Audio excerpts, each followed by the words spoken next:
Hello everyone, I'm Dr. Spinach and I am a third year psychiatry trainee in India. Going through residency, everyone faces issues. There are a lot of things that we are not aware of when we enter residency, and sometimes there are things that come as a surprise, and it becomes challenging for us to go navigate through it with our lives.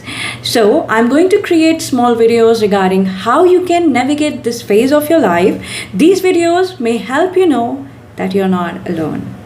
I have curated this specifically for psychiatry residents, but this video is applicable for anyone who is doing residency currently and they are seeking for help.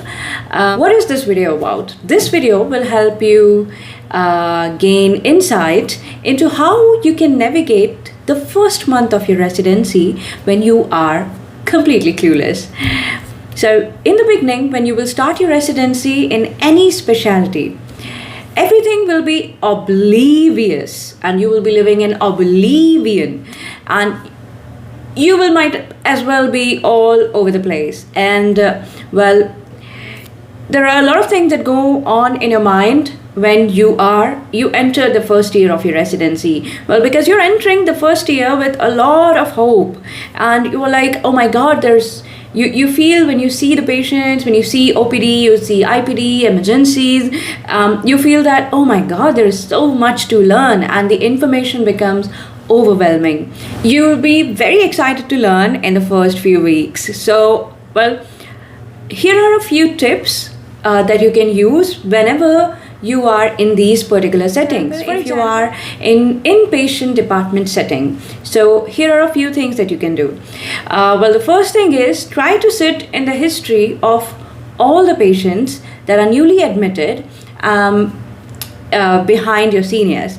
Read the initial assessment that they have written for the patient and try to understand it. It is usually done during the admission. Alright, so this is the first thing. So you're going to sit in the history of the patients and you're going to read the initial assessment of the patient. Alright, we are going to take it in a bit of chunks because I don't want you to be overwhelmed with a lot of information.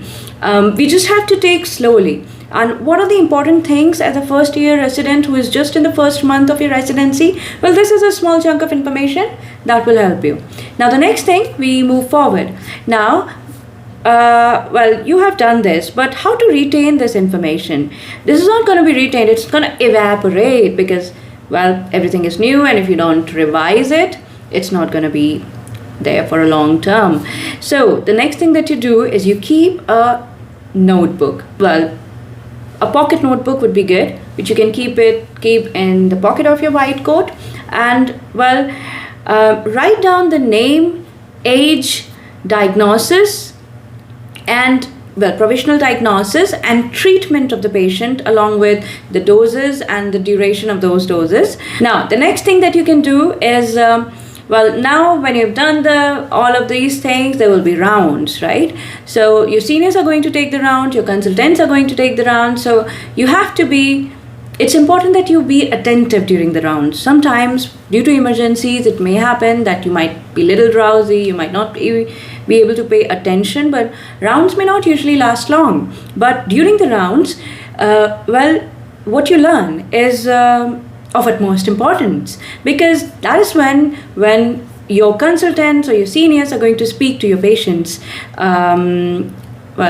apart from history taking. So it will help you understand how to speak to the patients. So listen to them carefully. And what is it that is discussed between your seniors and consultants during the rounds?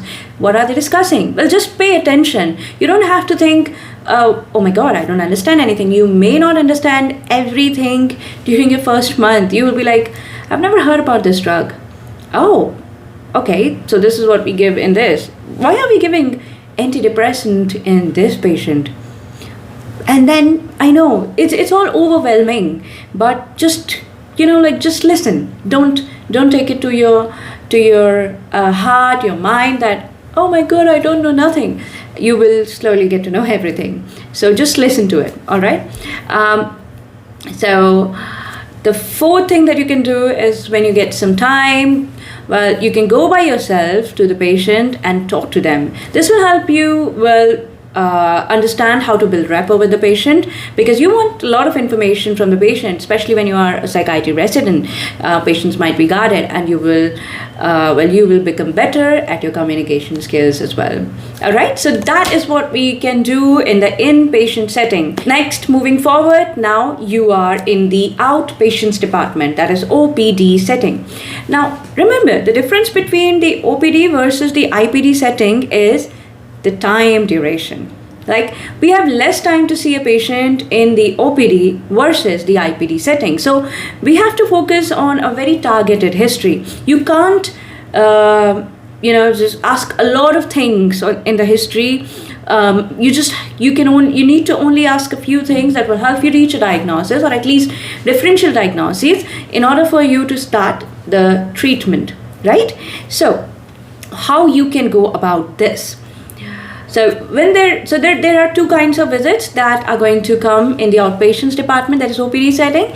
That is, a new visit. Well, there can be three kinds: a new visit, a follow-up, or emergency visit. So what we are going to focus on right now is the new visit and the follow-up visit. So let's say a new visit, meaning a patient comes to you, your OPD, for the first time. All right, listen to how your seniors start the conversation.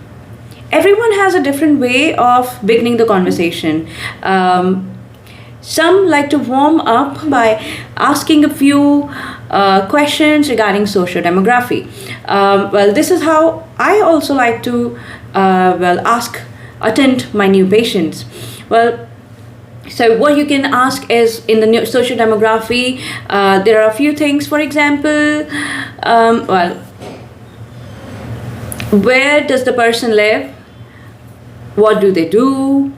Who do they live with? Now, all of these three questions are not, if you think that these questions are useless, they are not. Because in psychiatry, you need to understand the socio-demography of the patient. Well, a location may help you understand what kind of a disorder is more prevalent there, what kind of dissociative disorder, for example, is prevalent there.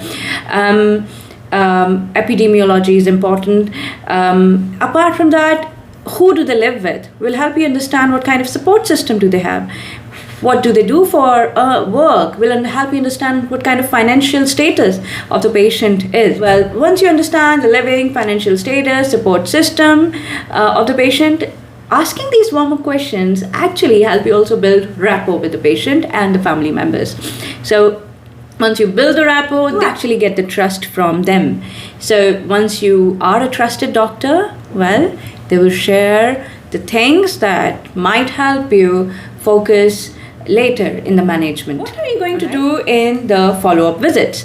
Well, when we talk about the follow-up visits, you already know the diagnosis of the patient. You know what symptoms they presented with, and you know what's the treatment they are taking. So what you have to do in cases of follow-up is, listen to your seniors first of all, and then you actually have to ask about the change in the intensity or severity of the new complaints, whether they have increased, whether they have decreased, and then asking about any fresh complaints that they might be having, any side effects that they might have had with the medications. All right. These are some of the important questions that you need to ask in cases of follow-up visits. Apart from all the learning stuff, when we are new to residency, there are a lot of things that the person has to learn. It is not just the patient history taking, but the dynamics of the department as well. What is it that they expect from you? What are the things you may need to do as a first-year resident?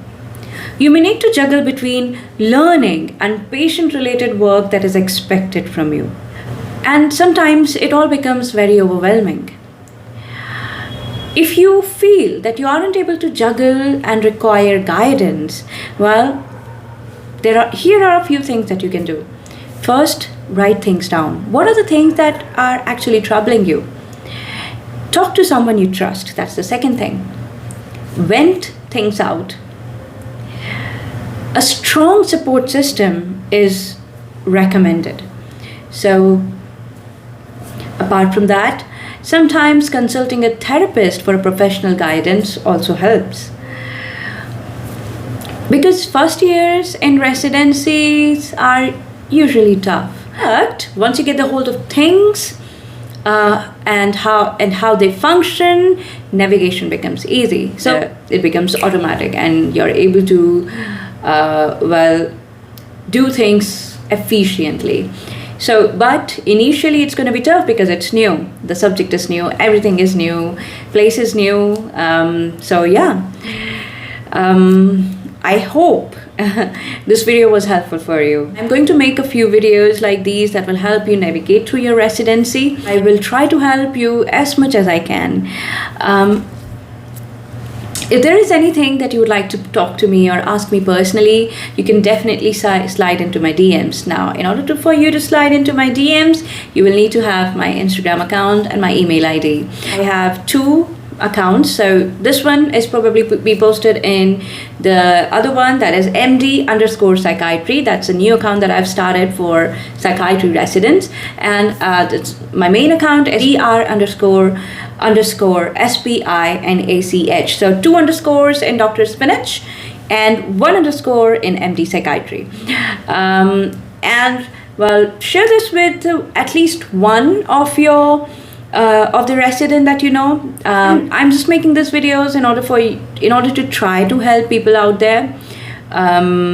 So I hope it helps everyone. And well, please like my video and subscribe to my channel if you have not already done so. Yeah, thank you very much. Dr. Spinach signing off.